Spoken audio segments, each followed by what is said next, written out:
మాదిగోళ్ళు అందరికీ అంటరాని వాళ్ళండి. మేము వాళ్ళకి మేము అంటరాని వాళ్ళం. మేము కొండలు తీసుకొని పోతే బావికి ఎడంగుంటే మాకు నీళ్లు ఎత్తిపోతారు వాళ్ళు. ఎత్తిపోతే మేమే కొండలతో ఎత్తకొచ్చుకొని ఇక మేము బువ్వల కూరలు వండుకొని తింటాం. ఇక అంతేగాని మమ్మల్ని వాళ్ళు అంటుకొని మేము దగ్గరకు బావం. మాలోళ్ళ కాడికి బావం, కమ్మోరి కాడికి బావండి. మేము ఎవరి కాడికి బావం, రెడ్డోళ్ళ కాడికి బావం, బోయోళ్ళ కాడికి ఎవరి కాడికి మేము బావండి. వాళ్ళని ఏం అడగం. మాకు ఏది కావాలన్నా మేము మాదిగోళ్ళని అడుగుతాం. మాకు మాదిగోళ్ళే ఎత్తిపోతారు. ఇక వాళ్ళదే తింటాం కానీ మేము ఎవరిని పెడితే తినం, మేము తీసుకోమండి.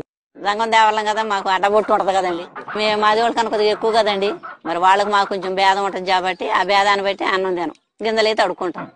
ఈ కమ్మూరు అయితే మరి పెచ్చుగా మాకన్నా వాళ్ళ దగ్గర పోయి బిచ్చగాళ్ళం తల్లి జంగాలం బుడి జంగాలం చెట్టుకని దిగిన తల్లి అని తను వండుకొని తింటాం.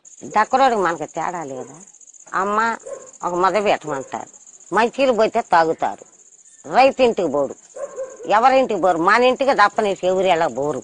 మాదిగోళ్ళు మేము అడుక్కుంటాం, దక్కలో ఏం చేస్తారు, మమ్మల్ని అడుక్కుంటారు, మాదిగోళ్ళని అడుక్కుంటారు. మాదిగోళ్ళ ఇంటికి పరిచయం ఆడవాళ్ళం పోతే మంచమే గూకమనరు, పీట కూడా ఎగరాయా. మాళ్ళకి మాకేం సంబంధం లేదు, వాళ్ళు మేళ్ళకి రారు, మేము వాళ్ళకి పోం. కాకులన్నీ పోగైనాయి.